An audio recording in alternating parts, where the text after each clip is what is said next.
learning how to fish at the Rockwood Conservation Area. This is your community station. You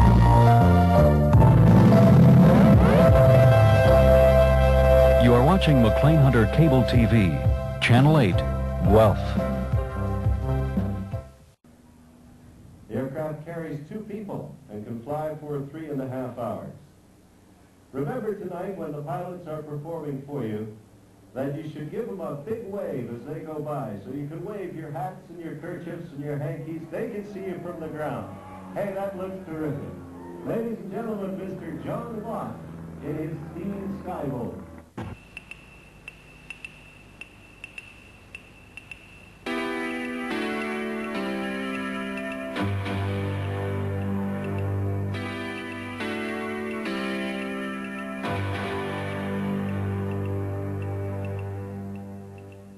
Captain Al Huff from the Highlights Aerobatic Team. There he goes. He's going down at 200 miles an hour straight toward the ground and pushing around the bottom.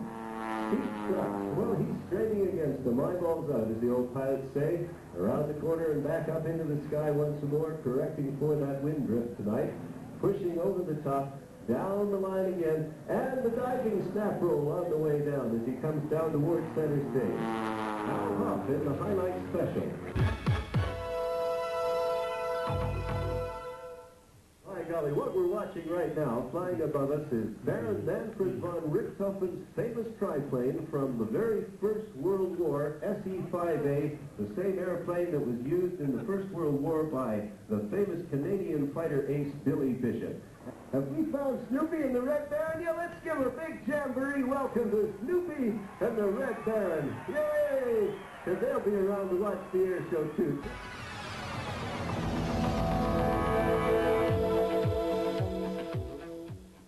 Cliff Robertson's Mark 9 Spitfire, a vertical climb. He'll be coming back down and descending and putting on a magnificent aerobatic performance. And while you're watching this beautiful Mark 9 Spitfire, remember that this airplane today is one of 5 flying in the world, and it is an absolutely priceless airplane. It could not be replaced no matter how much money you had. The Spitfire was first produced in 1936, when a batch of 310 Mark 1s were ordered. A total of more than 22,000 Spitfires were built by the end of 1948. Cliff's Spitfire was built in 1944, and the aircraft you're watching right now saw action on the continent with 126th Squadron of the RAF. It has several German aircraft to its credit. It was seconded to the Belgian Air Force and then turned civilian. Cliff purchased this Spitfire during the filming of the movie The Longest Day. It's flown for us tonight by Jerry Billing, who is an ex-RAF flight lieutenant who also saw action throughout World War II. To have both the aircraft and the pilots still available for public viewing is living history.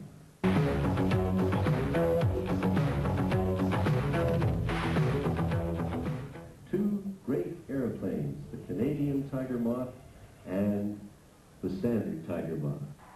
This is the elementary trailer for the RCAF, built at Downsview by de Havilland in 1941.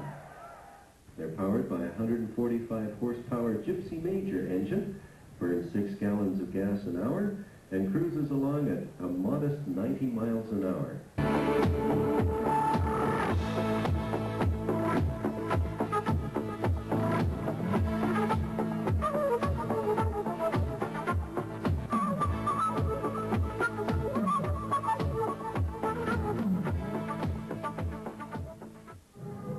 The de Havilland -7 airliner carries 50 passengers, and it's a STOL airplane with 4 engines.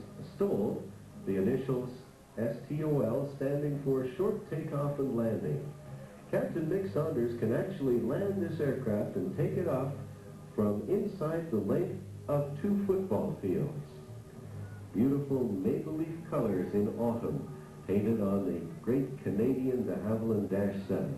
The airplane you're seeing is serial number 1.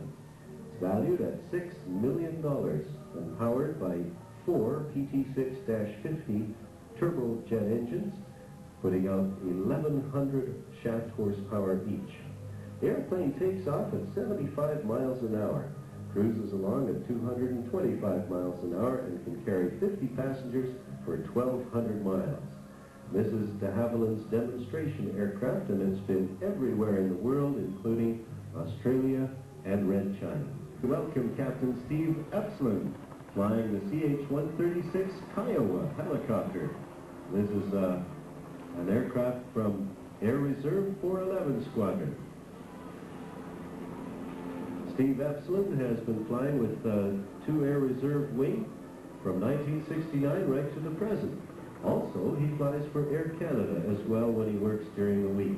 The Kiowa helicopter is used for training, observation, tactical support, and also used as an airborne artillery spotter and a reconnaissance aircraft. Now he's showing you a maximum performance vertical takeoff. He went down almost to the level of the water, pulled right up, and if he can take off, of course, he can also descend and back up. You can see him tilting the aircraft a little bit.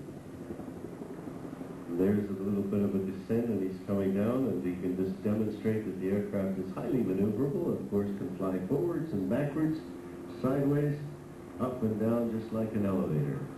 And we're delighted to have Captain Steve Epslin with us, flying the Kiowa from number 2 Air Reserve Wing, headquartered in Downsview, Ontario. And as Steve does a little bow to the crowd, why don't you all give him a wave back? There he is, taking a bow, doing a good demonstration for us tonight.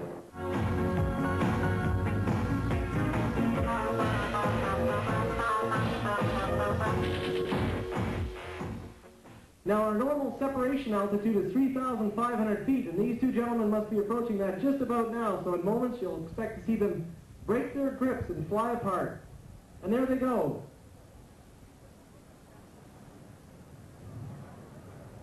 And there's one canopy, and the second Titan is open.